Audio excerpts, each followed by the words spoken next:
Montana Territory, July 1881. The wagon rolled hard over a rut in the dirt road, jostling the woman inside as she kicked at the wooden slats and screamed loud enough to startle the crows from the cottonwoods. Wind whipped across the open plains, but her cries split through it, wild and sharp.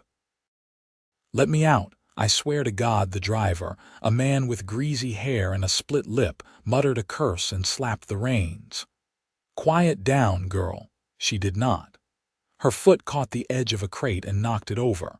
The horse spooked and stumbled, nearly tipping the whole rig.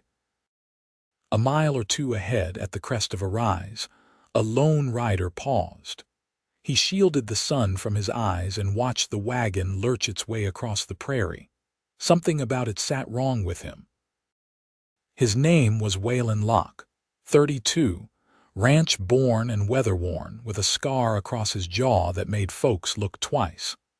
He had been driving cattle for the past week, heading back toward his homestead near the Musselshell River, until that sound, desperate and angry, hit his ears like a shot. He turned his horse and rode toward it.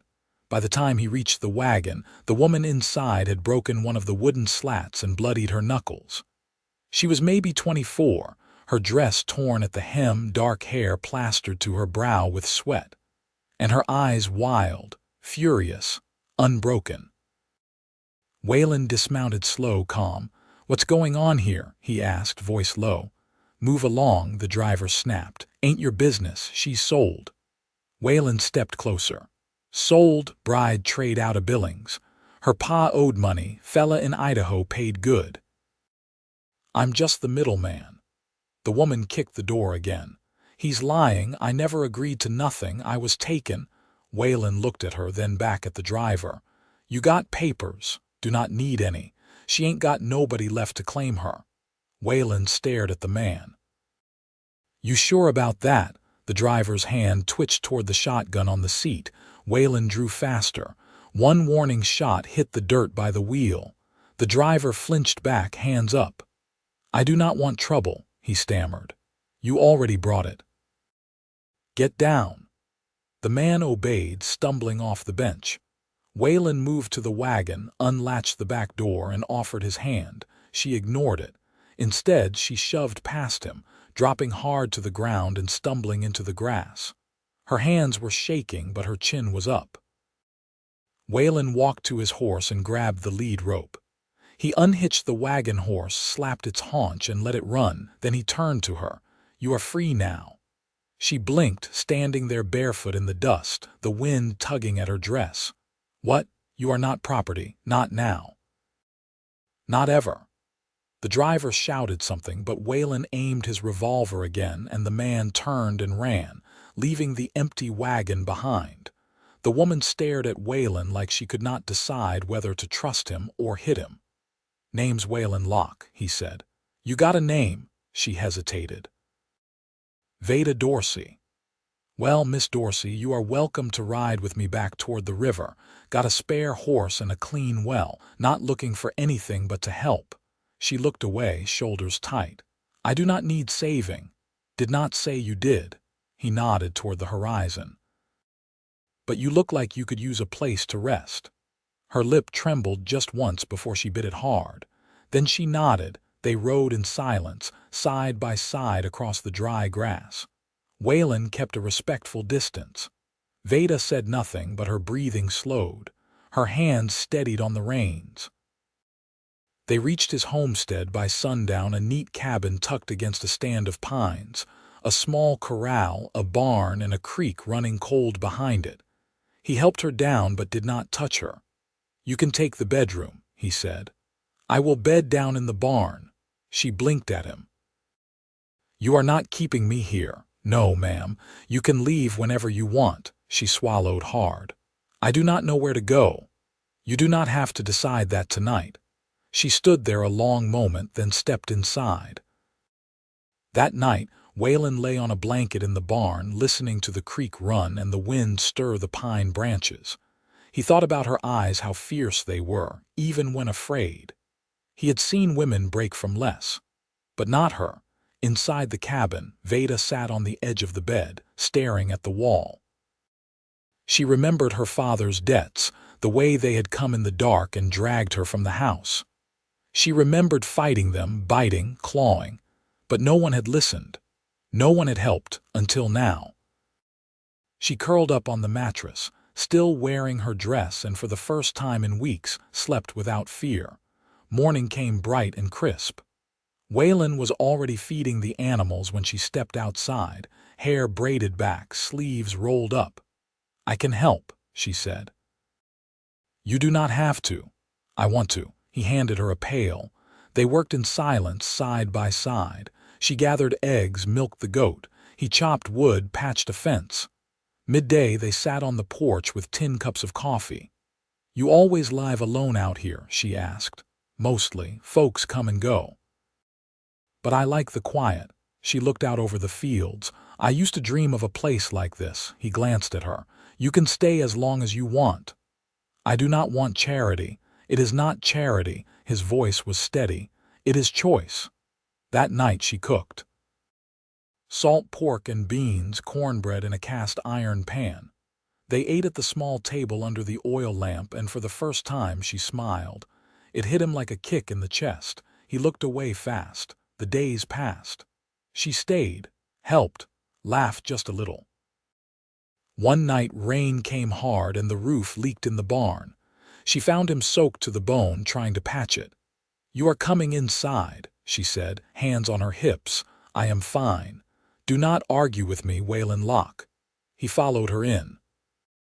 She handed him a dry shirt and turned her back while he changed. When he sat by the fire, she knelt beside him with a towel and dried his hair. He froze at the touch, but she just kept going, gentle and quiet. When she pulled back, their eyes met. "Thank you," she whispered. "For what?" "For seeing me, for stopping." He reached up, brushed her knuckles. "You were never invisible to me." She stared at him and something cracked open in her. She kissed him. It was soft, just a brush, but it changed everything. Waylon touched her face, thumb against her cheekbone. "You sure?" "Yes." He kissed her back. And that night, the storm outside faded into nothing compared to the warmth between them. The wheatgrass had browned along the edges, curling under the heat, and the creek behind the cabin had narrowed to a soft trickle. Veda stood by the window with her sleeves pushed to the elbows, shelling peas into a basin and watching a hawk wheel above the pasture. She hadn't spoken much that morning, not out of distance but thoughtfulness.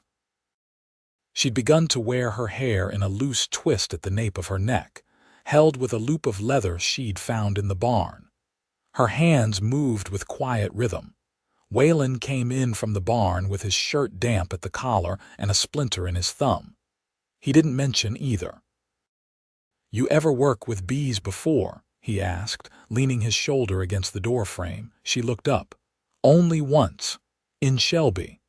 My mother kept 2 boxes behind the boarding house. I got stung twice and she made a poultice out of mustard seed and vinegar. I've got a hive that split last winter. Needs tending before they swarm." She wiped her hands and stepped away from the window. "Then show me." They walked out past the corral where the wooden box sat tucked beneath a cottonwood. The air shimmered with the low hum of wings. Waylon handed her a veil, though she didn't flinch when the bees brushed past her chin. "You ever miss living in town?" he asked while lifting the lid. "No. I miss people who are gone, not places." He nodded once, carefully inspecting the combs. "You think you'll want to write anyone? Let them know where you landed. There's no one left." She said it flat, without self-pity. He didn't ask more. They worked in silence, passing the frames between them, brushing bees away with pine branches. When they finished, she helped him seal the box again. "Why do you keep them?" she asked. "Some things are worth the trouble. Honey's not easy, but it keeps." That night, she sat on the porch steps with her hands wrapped around a mug of chicory brew. Waylon came out after washing up, his hair still damp from the basin. He sat beside her, boots resting in the dirt. "Last spring," she said, I was supposed to marry a store clerk in Judith Gap. I delayed once, then twice. By the third time, he stopped asking. Did you want it? I wanted to want it. She turned her head toward him. What about you? Ever come close? He shook his head. Folks tried to pair me with the widow Parsons' daughter, but she liked lace and I didn't. She broke it off. No, I did. She cried. Her mother cursed me. I deserved both. They sat quiet a while. A coyote howled in the distance, and the wind shifted with the promise of cooler weather. I've been thinking, Veda said, not looking at him, about staying through to the first frost. I can help cut the rye, get the root cellar in order. You don't need to explain yourself. I'm not explaining. I'm deciding. He glanced at her, one brow lifted. She met his eyes, steady. Is that all right? That's more than all right. The next morning, she pulled on a pair of worn trousers from a trunk in the shed and tied them at the waist with twine. They fit oddly, but left her freer to move. She met Waylon behind the barn, where he was sorting through rusted blades and checking the mule's yoke straps. I'm working the north field first, he said. I'll take the east. There's less stone. They fell into rhythm that day. Sickle, gather, bind.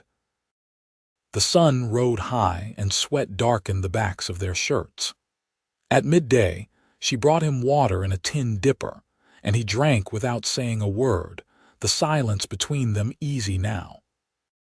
When dusk came, they leaned against the stacked bundles and watched the mule roll in the dirt, legs kicking skyward.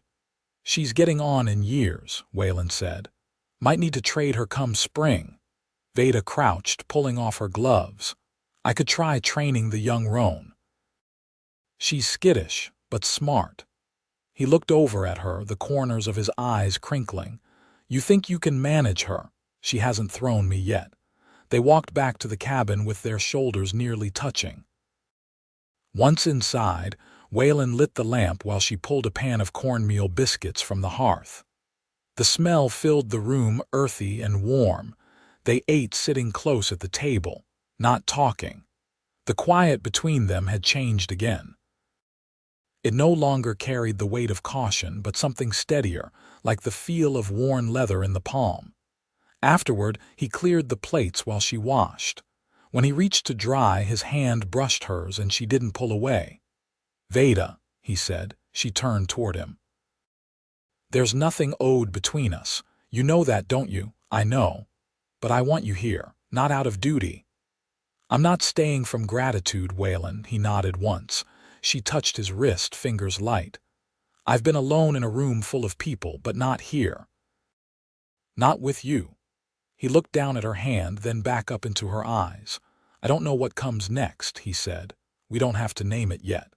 But when he leaned in, she met his mouth with hers, sure and certain, and this time neither of them pulled away.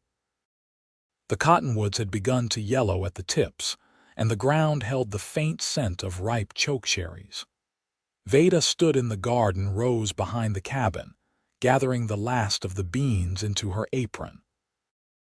Her forearms were streaked with dirt, and she tucked a dried sprig of yarrow behind her ear without thinking. She didn't notice Waylon watching from the corner of the shed until she turned. You always move that quiet, she asked. Only when I'm not sure what I'm walking into. She tipped her chin. And what do you see now? He stepped forward, wiping his hands with a rag. Someone who's got more grit than most I've known. She looked down, then back at him. I want to fence off the corner near the creek. There's enough space for chickens. He folded the rag. You planning on staying past frost? I'm planning on building something, if you want that. He didn't answer right away, just walked to where she stood and slid his hand beneath hers, fingers brushing the curve of her palm. I've been waiting to ask, he said, but I didn't want to press you. You're not. That night, he cleared space in the storage room for her sewing kit and books. She hung her coat beside his by the door, and it stayed there. By mid-September, the nights cooled enough for extra quilts. They took turns rising before dawn to start the stove. On one morning, while she kneaded dough with her sleeves rolled up, Waylon opened the small tin box he kept tucked beneath the floorboard. From it, he pulled a folded cloth bundle and set it on the table. She wiped her hands and unwrapped it carefully. Inside was a ring, simple and unpolished, the band a little worn. "My mother's," he said. "She gave it to me when I left Texas, said to wait till it meant something, not just anything." Veda touched the band with the tip of her thumb. "I haven't known what to expect from this life," she said. "But I never expected to feel safe." He didn't speak, only reached for her hand and slid the ring on her finger. It fit too loose, but she didn't try to adjust it. The next days fell into a quiet rhythm. She worked with him on the roof, patching where the high winds had torn the shingles back. He showed her how to shape cedar for drawer runners, and she taught him how to twist nettle cord strong enough for tying bundles. They spoke more in gestures than words, passing tools, pointing, nodding.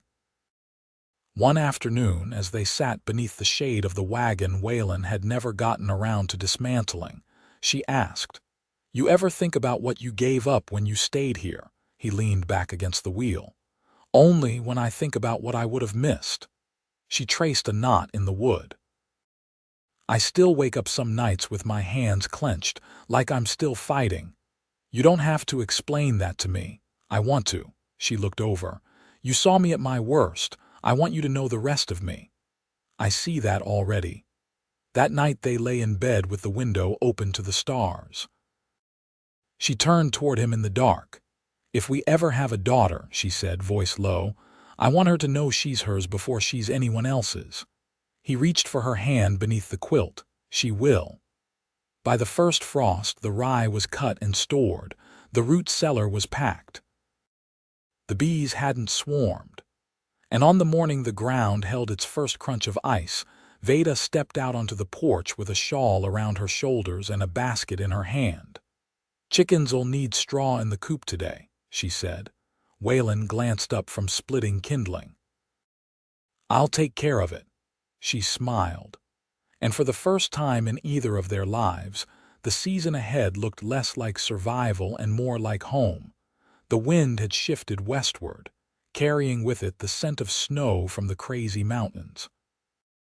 Veda stood at the edge of the property, staring toward the ridgeline with a shawl clutched tight around her shoulders. The trees across the upper bend had turned fully gold, and the air held the kind of stillness that came before the ground froze solid.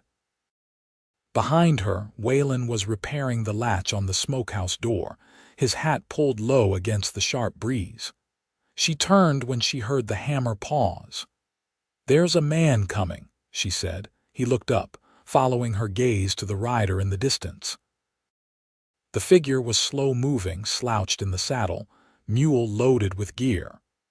Waylon stood, wiping dust from his hands before meeting the man halfway down the path. The traveler dismounted stiffly, beard graying, eyes dulled by miles. He carried himself like someone used to going unnoticed. "Looking for work?" Waylon asked. The man nodded once. "Name's Elias Dunn, heading west. My mare went lame near Sand Creek. Took to walking." "You're a long way from anywhere, been longer." Waylon studied him a moment before glancing toward Veda, who had come to stand beside the fence. "We've got a bunk in the barn if you're willing to pull your weight." Elias tipped his hat. "I can mend leather, sharpen blades, and I don't drink." Waylon nodded. "That'll do." Elias settled in quietly, speaking little, but his hands were sure and his work steady.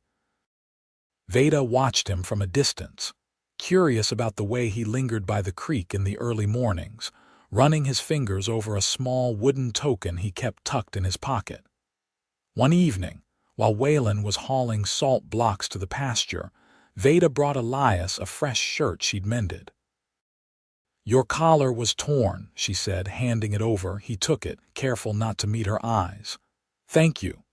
She hesitated, then asked, "You lose someone?" He blinked once, slowly. "My daughter. 2 winters ago. Fever took her in the Idaho Territory." "Too far from any doctor. I'm sorry. She would have been your age by now, maybe older." He folded the shirt neatly over his knee. "You remind me of her." She said nothing else, only nodded and walked back toward the cabin. That night, she found Waylon sitting on the porch with his boots off, rubbing the arch of one foot with his thumb. She sat beside him, pulling her knees to her chest. "He's not dangerous," she said. "I didn't think he was. He doesn't look folks in the eye. Like he's afraid to take up space." Waylon leaned back. "Some men carry their grief in their spine, makes them stoop. You ever feel that way?" He looked at her. "Not anymore." She reached over, rested her head against his shoulder. "Then lean on me when you need to." The following week brought a sharp freeze. The creek iced over at the edges, and the water trough cracked along the rim. Elias kept to his tasks, fixing a broken fence rail and oiling the hinges on the cabin door, always careful not to overstep. One afternoon, as Veda was hanging herbs in the pantry to dry, he paused beside the doorway. "I'd like to head out come next thaw," he said. Waylon looked up from the table. "You've earned enough to get you there." Elias nodded. "Didn't expect kindness here." "Thank you both." After he left the room, Veda turned to Waylon. "He's going to carry that sorrow with him wherever he goes. We all carry something." She crossed to him, lacing her fingers with his. "What are we building, Waylon?" He looked down at their hands. "A life. One that don't require forgetting to survive it." She pressed her forehead to his. "Then I want all of it, even the hard winters." They spent the next day clearing out the north corner of the barn, laying boards for a storeroom. At dusk, Veda sat on the floor beside the hearth, darning a wool sock while Waylon cooked venison stew over the flame. She glanced around the room, the worn chair, the shelf of books she'd begun to collect, the quilt she'd pieced with her own hands folded neatly on the cot. "This feels like a beginning," she said. Waylon stirred the pot. "It is. I don't want to wait for spring." He turned. "Wait for what?" "For our vows." He set the spoon down and knelt beside her. "You sure?" "I wasn't until I was. But now I am." They married the next day beneath the bluff behind the barn, just the two of them and the wind threading through the trees. He carved a new band from cottonwood and placed it on her finger, beside the one that already lived there. They didn't speak promises. They didn't need to. Later, she rested her head on his chest while the fire burned low, and he traced the line of her wrist with a kind of reverence that made words unnecessary. Outside, the sky darkened, and the first snow fell soft against the roof. Inside, the warmth held steady. By late November, the cabin had taken on the scent of pine resin and smoke-cured meat. Veda stood barefoot on the plank floor, humming tunelessly as she strung dried apples onto twine. The season moved slower now, with less to harvest and more time to think. The hush of snow against the roof had become familiar, a kind of silence that wrapped around her like a shawl. Waylon came in with his coat dusted white, setting a stack of split cedar by the fire. He took her in for a moment, her sleeves rolled, her fingers steady, and then unwrapped the scarf from his neck. "Mail wagon came through," he said, laying 3 folded pages on the table. "Stopped by the Wainwright's place. Said to pass these along." She wiped her hands and picked up the letters. 2 were addressed in the same tight script, both from a woman named Eunice Taggart out of Miles City. The third had no return, but the handwriting was unmistakably rushed. "Eunice nursed with my mother in Missouri. She must have heard what happened eventually," Veda said, setting them aside. "I'll read them later." Waylon watched her face. "You expecting anything else?" She shook her head. They spent the afternoon boiling lye soap and storing it in wooden molds. Veda's hands turned red from the cold water, and Waylon wrapped rags around her fingers without a word. That night, she sat near the hearth with her legs tucked beneath her skirt as he carved new handles for the kitchen drawers. "I never asked what your mother was like," he said. Veda looked into the fire. "She had calluses from turning soil, but she traced scripture in the margins of every book she owned. She believed in hard work and second chances. But she didn't believe in staying quiet when something was wrong. Sounds like someone I know. Veda smiled faintly before reaching for a tin of goose grease to rub into her hands. "What about yours?" she sang when she was angry, off-key but loud. "My pa said it was how she kept from throwing things." "Did you get her temper?" "No, just her stubbornness." A gust of wind pushed hard against the door and the latch rattled. Veda crossed the room and braced it with the iron hook Waylon had forged the month before. She paused, then turned. "Do you miss Texas?" "No," he said without hesitation. "I miss the smell of mesquite after rain, but not the life I had there." She moved toward him, her steps unhurried. "You ever think about going back?" "Not once since you laid your coat beside mine." They left the fire burning low that night, the cabin warm with breath and blankets. She curled against him, her cheek over his heart. In the weeks that followed, they built a smoke shelf above the hearth and laid plans for a root shed to be dug once the ground thawed. Veda taught Waylon how to stitch a tear without puckering the fabric, and he showed her how to balance a rifle on her shoulder without bruising it. They traded skills like gifts, never keeping tally. One morning in mid-December, she found him standing by the edge of the creek, staring at the frozen water with a look she hadn't seen before. She wrapped her shawl tighter and walked to him through the snow. "You all right?" He nodded once. "I was thinking about what it means to have land, how long it takes before it feels like it belongs to you." She looked out over the field, where the corral stood half-shadowed by the trees. "I think it belongs when you stop needing to leave it." He turned to her, his breath visible in the cold air. "I want to put your name on the deed." She blinked, caught off guard. "We're already married," he added, "but that land it ought to say what's true." Vader reached up, gloved fingers brushing the edge of his coat. "All right, let's do it proper." They rode into town 3 days later, bundled thick against the wind. The notary at the small post office looked at them mildly, then stamped the paper without comment. On the ride home, Waylon reached for her hand and didn't let go, even when the trail narrowed. After that, something settled.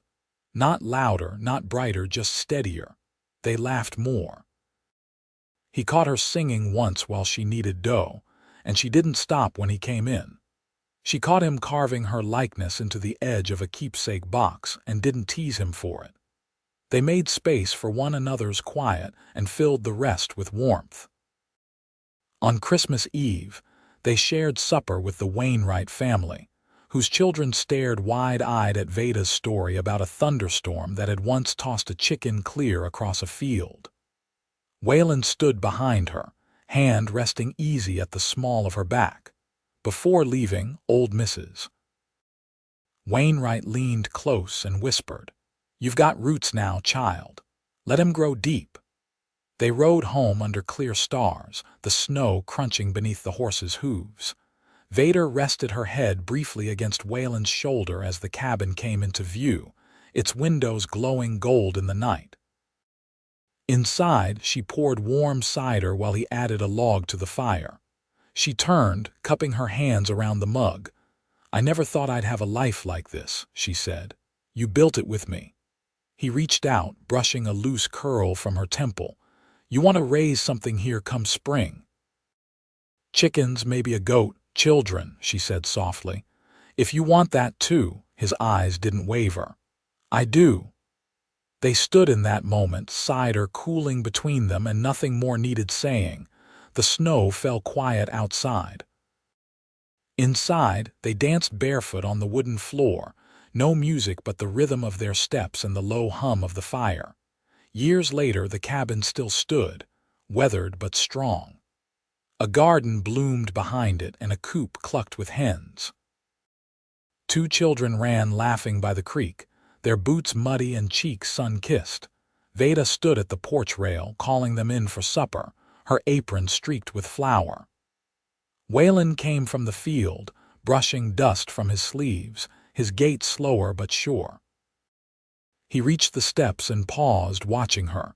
"You still glad you stayed?" he asked. She smiled, eyes crinkling. "Every day." And when he took her hand, as he had that first night under the storm, it still felt like the beginning, only now it was home.